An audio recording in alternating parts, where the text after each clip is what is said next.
immigration to Australia, refugees in America, the immigration patterns of white South Africans since the ANC took over the country in 1994 have been well documented. But while the world keeps talking about the many white South Africans that left the country over the past 31 years, almost no one is talking about the demographic shifts that are quietly taking place within South Africa itself, and which have the potential to even change the country forever. You see, in South Africa, the phenomenon of white flight has taken on a unique trajectory, and despite decades of mass immigration, the white population of this country simply is not disappearing. In fact, in some regions of the country, the white share of the population is actually growing. It is widely estimated that around 800,000 to 1 million white South Africans have left the country since 1994. This amounts to around 15% of the white population of this country. And if we look at the long-term population trends, this shows at the end of apartheid in 1991, there were around 5.1 million white people in South Africa, constituting around 14% of the total population. At that time, white South Africans made up a larger share of the South African population than black Americans did in the United States of America. Since 1991, however, the white population has shrunk from 5.1 million to around 4.5 million, a decline of around 13%. But the most fascinating part of this is that this decline is actually comparable to trends in many European countries, and even less than in many Eastern European and Central European nations. What is more, white people are concentrating in certain parts of the country to such an extent that these areas are actually becoming demographically whiter. Stay tuned, because in today's video I'm going to explain the full impact of a demographic shift that is completely reshaping South Africa, and yet which no one seems to be talking about in the media. The term white flight emerged in the American media in the late 50s and early 60s to describe a phenomenon they saw taking place in post-segregation, or we can even call it post-apartheid America. What demographers increasingly witnessed was that white families moved out of racially diverse urban areas to all-white or nearly all-white suburbs outside of the cities, which were mostly located far away from the city center, far away from the racial minorities. One important reason for this ongoing phenomenon is also related to school zones, as Caucasian Americans by large prefer ethnically homogeneous schools for their children, even when they don't want to say it. While this phenomenon is well documented in the United States, not much has been said about this in post-segregation South Africa, and yet this phenomenon is absolutely reshaping the demographics in this part of the world. While it is true that the white South African population has shrunk by around 13% since 1994, this is actually less than how much the native populations of many European countries have shrunk. For example, in Baltic nations such as Latvia and Lithuania, the overall population shrank by around 25% over the same period, which is proportionally double the loss of the white population in South Africa, despite the almost 1 million or over 1 million people who had immigrated from this country. In the southeast of Europe, white populations are also dropping faster than in South Africa. Bulgaria, Romania and Serbia have each experienced a rapid demographic collapse driven by ultra-low fertility and mass immigration, losing around 20% of their population since the mid-90s.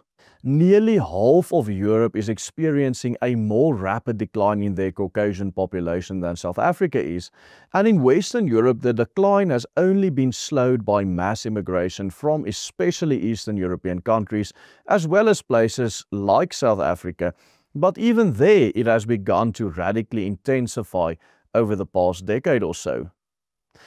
And while the fact that around 800 to 1 million white South Africans have immigrated from this country has gained a lot of attention, what no one seems to talk about is what is happening inside the country as a result of white migration patterns inside South Africa itself. And what may come as a particular surprise is that the phenomenon of white flight in this country has actually contributed to several areas of the country becoming even whiter over the past decade or so. Take, for example, Mossel Bay Municipality, which forms part of the Garden Route district of the Western Cape. This municipality is roughly the size of the European country of Luxembourg.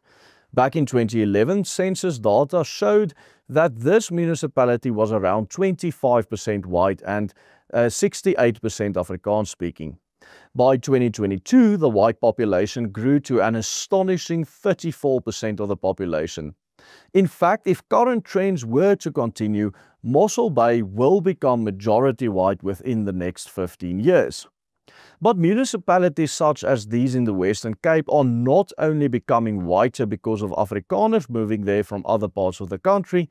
Interestingly, the data shows that between 2011 and 2020, the number of European-born immigrants to South Africa increased by around 10% to 250,000 people, most of whom opt to settle in the Western Cape and especially in the Garden Route area.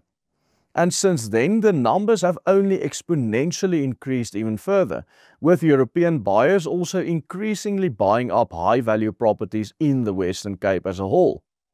In the Northern Cape province as a whole, the white share of the population actually increased slightly between 2011 and 2022, from 7.1 to 7.3.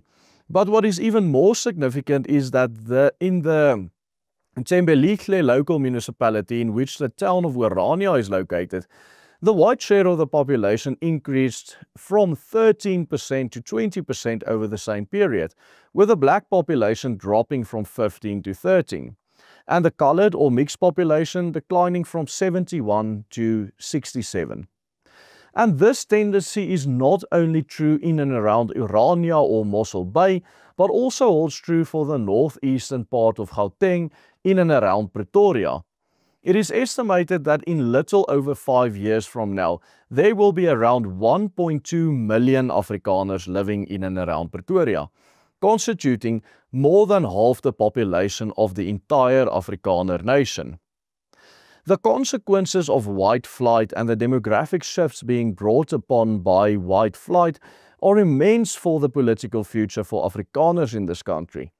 The fact of the matter is that the Afrikaner people in South Africa are still larger than many European nations, and if trends continue, we will, within a few decades, be the majority in municipalities that are comparable to those of smaller European nations.